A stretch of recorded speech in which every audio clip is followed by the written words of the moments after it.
Bonne année à tout le monde. Merci. Bonne santé, meilleurs vœux. Que tous vos projets se réalisent. Au niveau du club, on ne doit pas se plaindre de notre année 2007. On a quand même réalisé pas mal de choses. Je ne sais pas combien, mais plusieurs OM3 ont réussi leur examen en 2007. Nous avons fait 2 grandes activations, si vous vous souvenez, à la citadelle et à la posterie.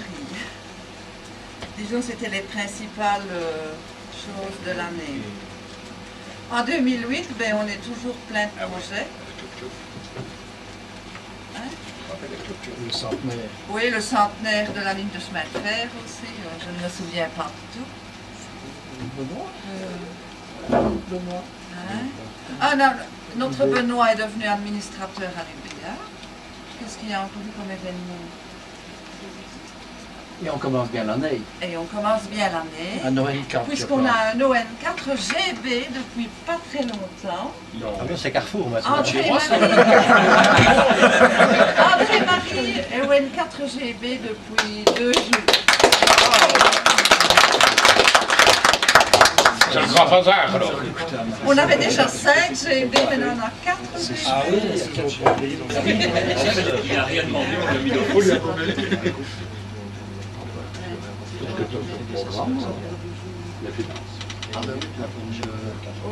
Au niveau des finances, nous avons 202 € dans notre caisse. 205 € et quelques centimes. Donc on est encore assuré de vivre quelques mois. Avec l'achat de l'émetteur. Ah oui, l'émetteur est acheté et payé. Et remboursé. Et remboursé, oui. Oh, super. Oui, non, c'est... Ils sont là et voilà. Mais est-ce qu'on avait encore acheté? Hein.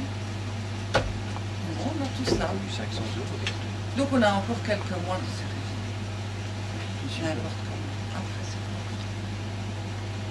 bon. Michel, OM3 Nike Coeco, va nous faire un exposé. Après, mais bon. Enfin, je le dis maintenant. Le RAC, en collaboration avec la ville de Fleurus, organise sa brocante annuelle et une bourse radio-militaire. C'est le 23 mars. J'ai ici une feuille avec des informations, mais vous pouvez en obtenir des complémentaires auprès de Jean. En même temps, il faut le dire ce qu'il y a sur la feuille, il y a des lots, donc il y a l'entrée c'est 1 €. Et il y a une tombola gratuite. Et dans les lots, c'est tous des lots hommes, mais ce n'est pas de l'occasion, c'est du nouveau matériel qu'on a acheté et qu'on met comme lot. Donc celui qui a la chance d'être tiré dans la tombola, ben, il va gagner son entrée largement. Hein, largement. Hein. Pourquoi 1 €? Parce qu'on s'est aperçu l'année passée qu'on n'avait rien demandé aux entrées, rien aux tables, tout était gratuit. Mais il y a des gens qui sont venus avec leur tartine, qui n'ont pas pris un café, ni une bière. C'est tout hollandais, non? Non, des Belges viennent chez nous. Et on s'est retrouvé avec l'assurance sur le dos et pas mal de frites sur le dos. J'ai trouvé ça pas sympa. Alors, je demande 1 € à l'entrée et en échange, je donne une tombola. Tout le monde aura un ticket à l'entrée, on le mettra dans un chapeau. Celui qui gagne, il va gagner facilement. Il n'y a pas qu'un lot, il y a plusieurs lots. Il y a plusieurs lots. Et celui qui va gagner largement son entrée. Et 1 €. C'est ça, quoi. Avec une somme en caisse de 205,9 centimes. Vous savez, au point de vue finance, nos principales dépenses, c'est la location de la salle ici, l'envoi des QSL et d'autres petits frais bien sûr. Et nous avons eu la licence Radio Club. Mais la bonne surprise que nous avons eue, ça, je dirais, ça vient du football. En ce sens qu'ils nous remettent les boissons que nous consommons à la Réunion au prix coûtant, que eux, ça leur coûte. Ce qui fait que nous avons eu une rentrée en boissons de 190 €. Or que nous avions dépensé 80,56 €. Donc on va dire 100 € de bénéfices sur les boissons. ce qui nous a amené donc la caisse à 205 09 61. Plus on boit, plus on gagne. Il faudra un volontaire pour vérifier ça, peut-être signature, voir si c'est correct. On verra après. Encore une fois, à propos de la brocade. Oui, si ça se déroulait, ça se déroulerait à Lèvres. À l'aise. Lèvres. Lèvres. À l'aise, hein. Alors, pas loin de Radio Chevauchoir. Au pilote. Ah oui, oui. Mais pas Radio Chevauchoir. Non, au pilote. Je dis pas loin là-bas. La plus haut.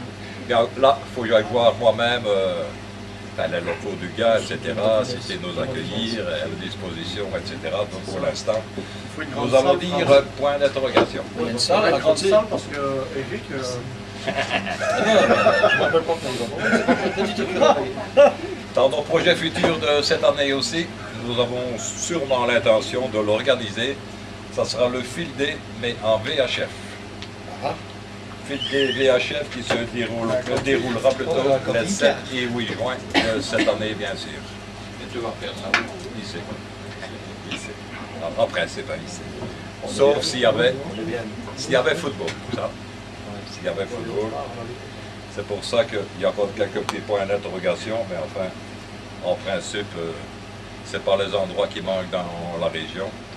Et surtout qu'en principe, nous disposions de matériel, juste encore un petit point d'interrogation, peut-être l'ampli de 150 watts, mais ça on verra. Le reste, on possède le matériel. Travaille en QRP 150 watts. Hein? QRP 150 QRP 150 watts. Nous, elle prend le micro, il faut descendre la musique. Ça, voilà comment que ça se présente. Bon, chez nous, on a parlé d'élections UBA. Elles auront lieu ici le 19 avril, 14h, d'habitude. Je sais pas, tu veux dire un petit mot sur les élections? Non plus. Alors, si certains d'entre vous ont d'autres suggestions à faire pour les activités de cette année-ci, on est prêt à noter, hein, Guy? Ben nous avait un petit peu mis l'eau à la bouche pour faire un petit barbecue. Ah oui, oui, ça. Ah ouais. Ah mais ça fait partie. Ça fait partie du Field Day, ça, il n'y a pas de problème. Ah ben c'est parfait. Y a pas de problème. Enfin bon, Pierre, je vais dire, ferait ça beaucoup mieux que moi, mais je crois que l'envie est là en tout cas. On utilise un certain jargon, bon, on a déjà le code Q, je veux dire, qui nous est acquis, mais hormis ça, je veux dire, parallèlement à ça, je crois que c'est quand même bien de faire, je veux dire, un cours qui serait vraiment axé sur la phonétique, plus que sur le reste, pas de grammaire ni quoi que ce soit, mais uniquement, en tout cas, comment faire un QSO en anglais, vu que, bon, 95% des QSO que vous serez ou qu'on est amené à faire se font quand même en anglais. Voilà, ça c'était une petite parenthèse, je ne sais pas ce que tu en penses, Pierre, mais je crois que... Mais à ce sujet-là, je vous signale qu'il y a un très beau CD. Hein. Michel, tu l'as, je crois. Vous speak English, là? Ouais, oh, oui, toi. Il faudrait alors... En français, il a été... Enfin, la voix française, elle lit ce duel-là. L'anglais, Golf 3. Et il y a... Sur ce CD-là, il y a l'espagnol, le russe, le japonais, l'allemand... je ne sais pas quoi, et c'est très bien fait. Hein. Ce sont toutes des phrases... Mike Téchis, je ne sais pas, moi, Europort, etc. Alors, dis donc, ce qui serait peut-être bien, alors là, c'est de... Et à la prochaine réunion, oui, à la limite, 50 € cent, et tu prends les 50 € cent et boum, on le coche. Voilà. Ce sont les principaux. Je mets la maison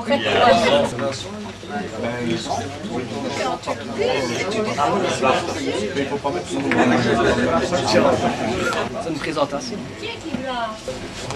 Vous expliquer comment on utilise Internet par GSM.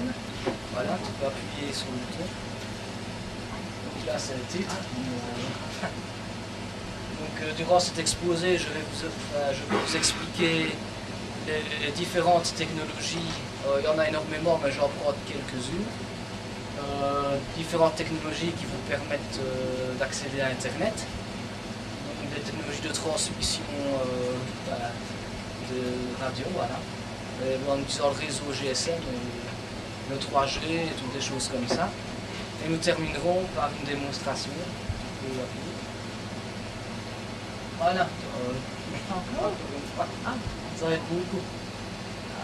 Voici le feedback de ce qu'on va faire, ou la table de matière, c'est comme vous voulez. Donc d'abord, je vais faire une petite introduction, proposer des petites applications que vous faites sur Internet. Ensuite, je présente les technologies. En pratique, donc, je vais vous parler plutôt de l'aspect matériel.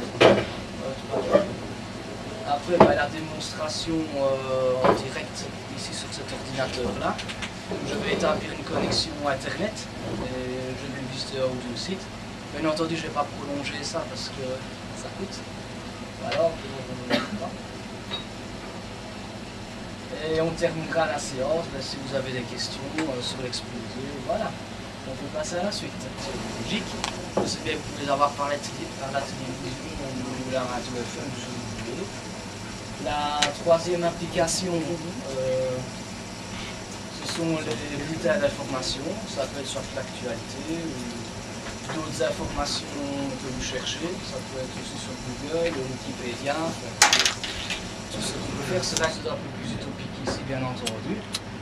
La suivante. Les bases de données. Certains peuvent consulter des bases de données, telles le bottin téléphonique ou des registres de radioamateurs. Par exemple, si vous cherchez, vous voulez savoir comment s'appelle un certain radioamateur avec qui vous avez fait un QSO, vous allez voir les bases de registre. La suivante, ça peut être intéressant ici pour monsieur tout le monde, les infos routières. C'est un peu n'importe quoi, mais en fait, pour ceux qui ont un GPS et qui ne peuvent pas se connecter à Internet, vous êtes au courant des bouchons. Il s'appelle Bibendum. Mais ça, c'est Michelin.